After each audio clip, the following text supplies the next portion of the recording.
Hi everyone, Steve here. Today I'm joined by Andy. Good to have you. Thank you for the invitation, Steve. And it is good to see you again.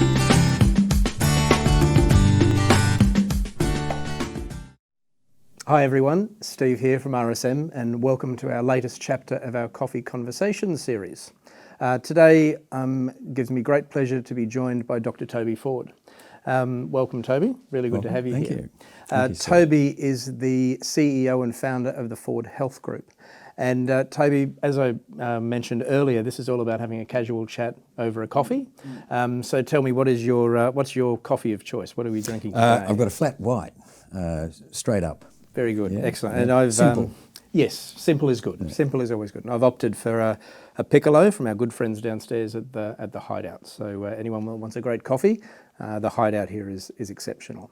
So Toby, probably just to kick things off, if you could tell us a little bit about yourself. You know, who is the real Toby Ford? Well, thank you. I don't often get asked that because oftentimes as a doctor you're inquiring about someone else. So I've enjoyed medicine now for 30 years. In fact, when I first started in corporate health, I started in this building 30 years ago. And at the time, corporate health was a new phenomenon in Australia because most organisations were still enthusiastic about occupational health and safety, the sort of statutory things. But very few organisations had developed a palette for looking after their people in a performance and productivity style that we now see many businesses wanting to aspire to. The good and exciting thing for me, of course, getting in on the ground floor was that we were able to set ourselves up, and we started here in Queensland. And quickly we expanded around the country. One of the things that gave us a lift was the mining boom of Queensland, and so that got us going. Oh, very, very good. And tell us a little bit about, I guess, the evolution of the Ford Health Group. Probably not so much in the last 18 months. We'll touch on that in a moment in relation to COVID and everything we've experienced, and I'm really keen to get your own insights and your own thoughts about the impact on your business and from a personal perspective as well. But maybe just in terms of the evolution of the Ford Health Group more generally, as you say, you got a lot of exposure to the mining sector quite a few years ago. Where, I guess, other parts of that journey that you've been on and what the future is kind of looking like for the Ford Health Group as well. One of the important things early in our evolution, I think, was to try and define what we were doing in workplaces. So if you drew a line across the page and you said below the line we have statutory compliance and compulsory health services.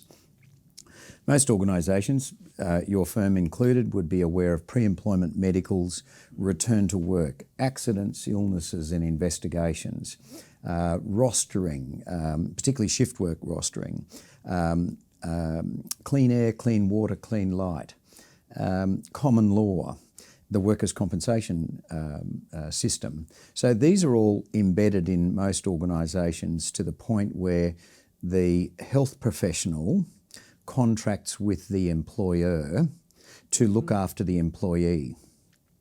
In that trilogy of association, the distribution of information is quite important to understand because usually below the line it's policeman's work.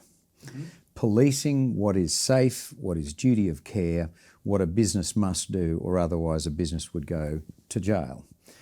We developed our own thoughts around this and decided that it would be important to come above the line and to create a performance and productivity approach to well-being in the workplace, where individuals would be invited to voluntarily participate in a program of services where, at the discretion of the business, they would be supported to be as well and as healthy as they could be. So in a program like RSM, which we have with you guys, we would invite you as senior people to volunteer to participate in that sort of programming. And you might see that as an added benefit to your business. You might see that as a risk mitigation of your exposure in being a intellectual property style person, a person who relies on your thinking on a daily basis.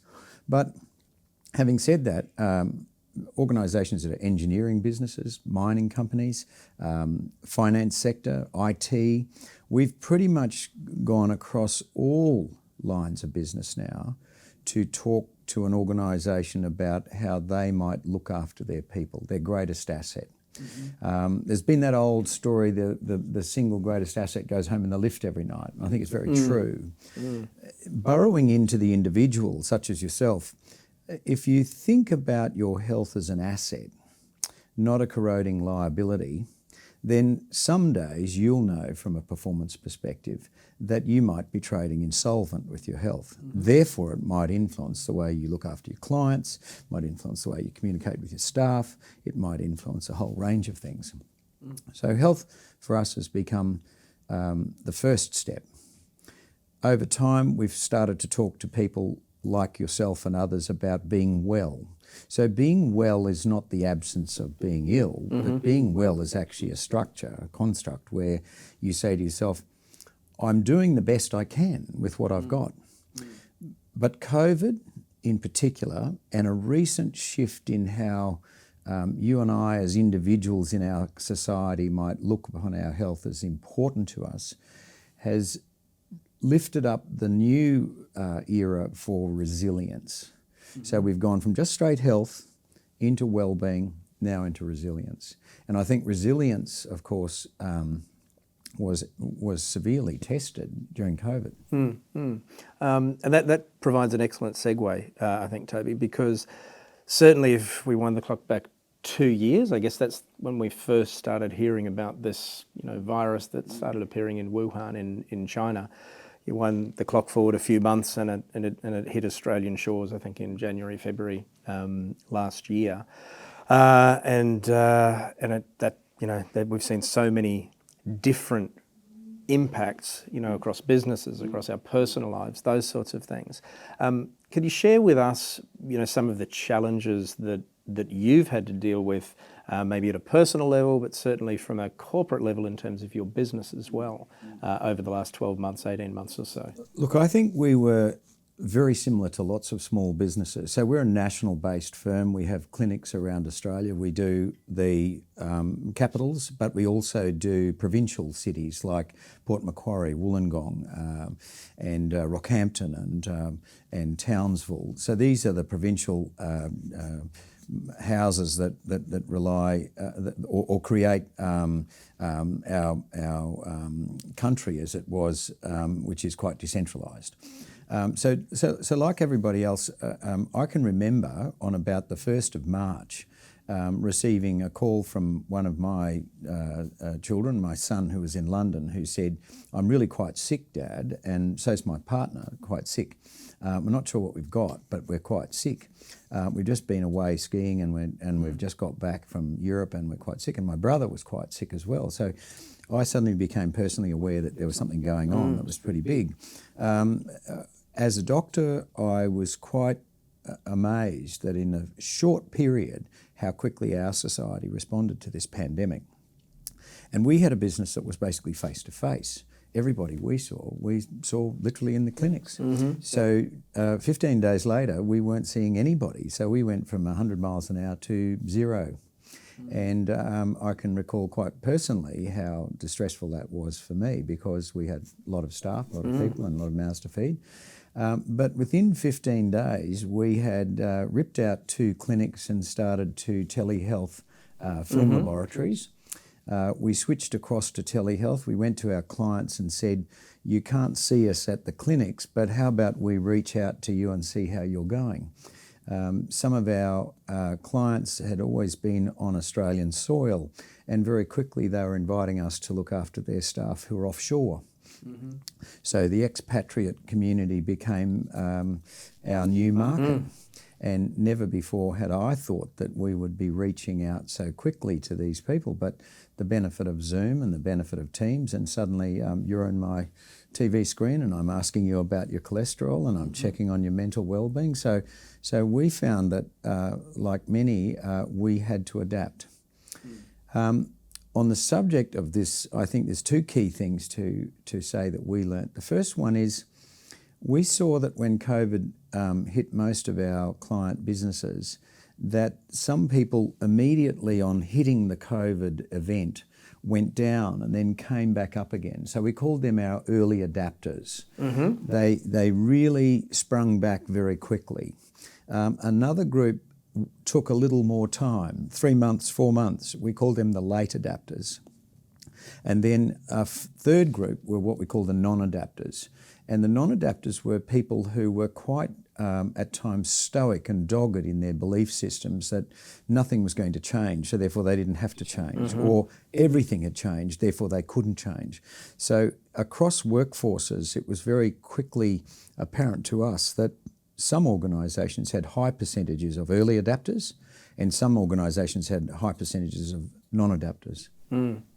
Culture in the workplace was very important and remains very important. We did a study on one of our IT organisations, a global IT business in the supply chain area.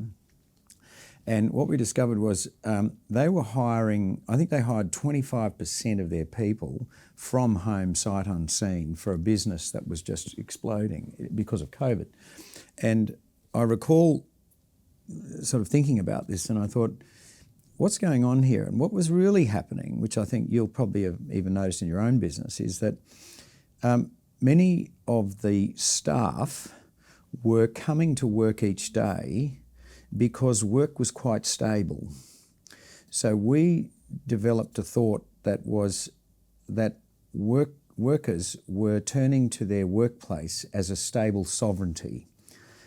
A stable sovereignty could be RSM, which is a multinational company. A stable sovereignty could be Ford Health, which was a small family-run business.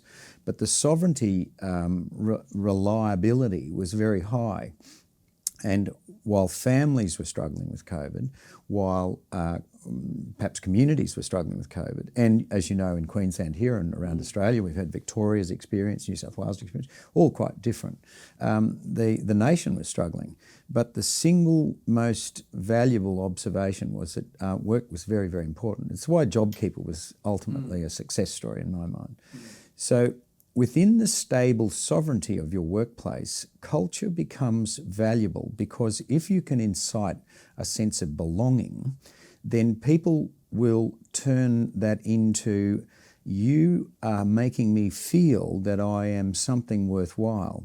So what we now provide our client organisations with are life skills at work, which is a much broader text than checking you for cholesterol and checking you for mental status. It's a broader text.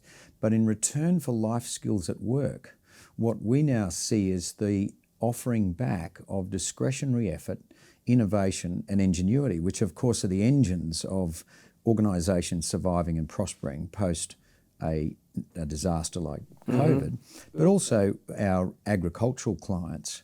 Some of them who've had droughts, fires, famines, all sorts of things that have been through Australia, not just a COVID one, but other major events. What we've recognised now is that if you belong somewhere and you receive some support, then invariably you will give back to whatever it is you belong. So that's why it's really important to look after your people at the moment after COVID. Yeah, no, that's a brilliant insight, Toby. And what I always find inspiring with these conversations is, typically, and I think you've just, it's the same thing with the discussion we're having here. There's a lot more positives that have come out of what is when we look at it on paper, it's not a great place to be part of a global pandemic. But there are so many positives because we do have to adapt our businesses, our way of life, the way of dealing with our people in business, and those sorts of things as well.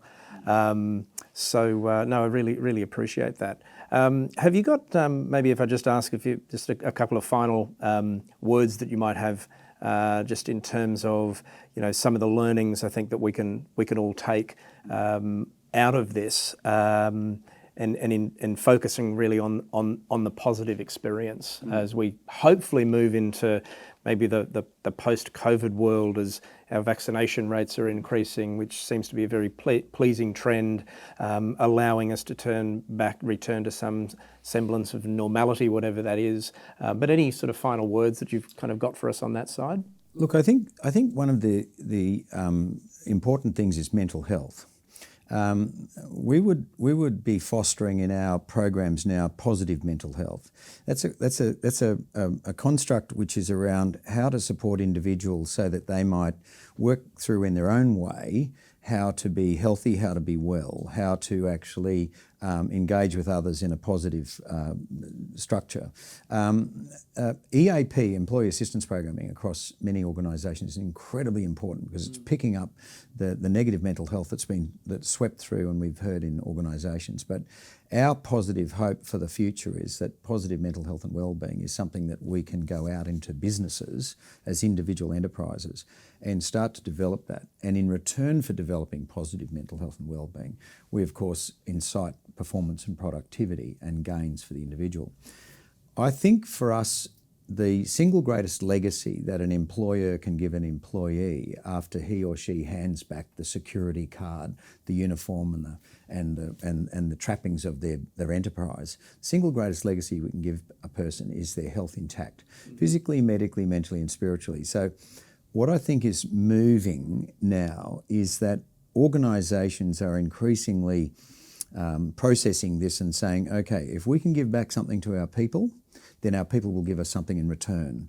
And this collaboration rather than exploitation, which might be seen in certain settings as being the way you make money, this collaboration is really, really important. And we've seen that in our line of business as we've gone out into various industries where the collaborative organisations are doing much better. So if we can support them to support their people, then we're going to have some fun doing what we do. No, that's wonderful. And at the end of the day, it's all about having fun as well. So, yeah. No, Toby, look, thank you so much for sharing your thoughts with us.